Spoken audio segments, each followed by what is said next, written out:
Time for automakers, and soon enough you will be feeling the squeeze too. Starting tomorrow, a 25% tax on imported cars and auto parts takes effect. In an attempt to soften the blow, the Trump administration announced it will spare auto parts from a so-called double tariff after Trump imposed a tax on foreign metals.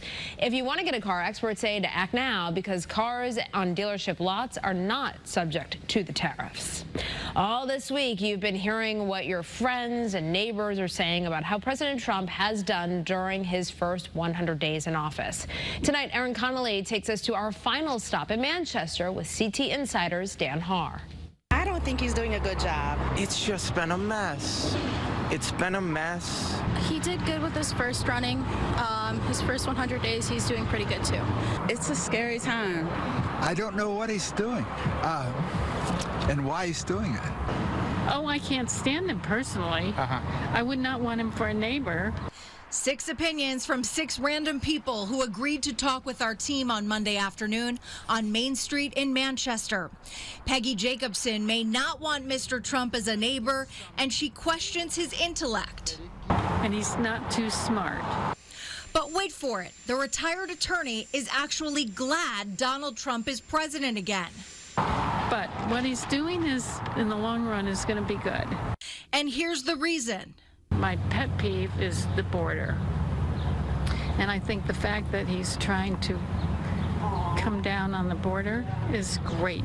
Another reason, he's pushing to have consumer products made in America. I just don't like other countries for all of our goods.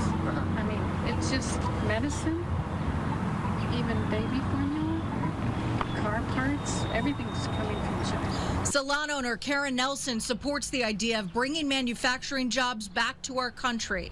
But I don't think he's going about it the right way. It could have been done better.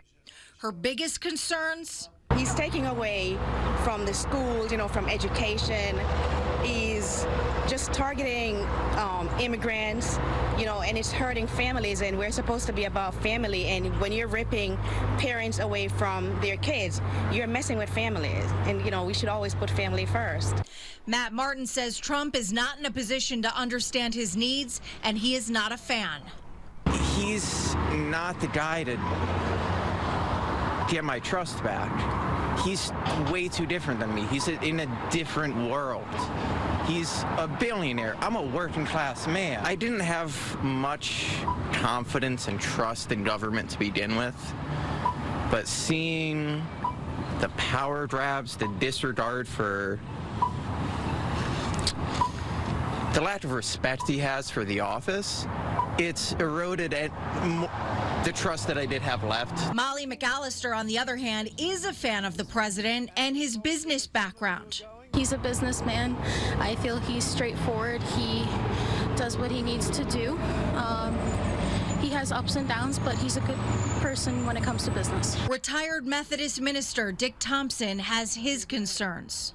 I have this fear in the back of my mind that this whole autocratic thing is going to take wings. My country's in danger. I don't like it. Local poet Nadia Sims worries about the rising cost of her mother's medications, among other things. Her insulin costs have gone through the roof, so it's hard to afford medication for her. Her doctor bills are through the roof. Things like education, things like us disappearing, historical figures from websites and not knowing what's going on and not having transparency. It's a scary time. And Dan joins us now. So we heard Nadia there talk about her mother. What else did you hear from her? Well, I think she's one of the people who's really out front in this. And the last comment that she made, this is a scary time. I think whether you're for Trump or against him, this is the summarizing point.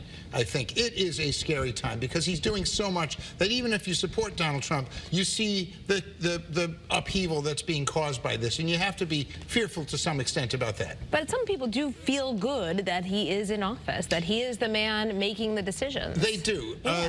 They do. do. He has that sort of magic about him. Unfortunately, things don't go always as well for the nation as they do for the person. And so right now, there's, listen, there are good aspects of what's happening, and there are bad. But I think everyone on both sides is right to be a little bit afraid. All right, and you visited different parts of the state this week: Southington, Hartford, Waterbury, Manchester, Fairfield. What stuck out to you the most? You talked to a lot of voters. Yeah, this week. I think three things come to my mind. The first is information. We are clearly seeing that people are not getting their information. Not only are they not getting their information from the same places, which is just fine. There are lots of us media outlets, yours and ours being the best two. But they're not getting the same information at all. Right, and that's part of the bifurcation, right? And that's something that we have to keep in mind.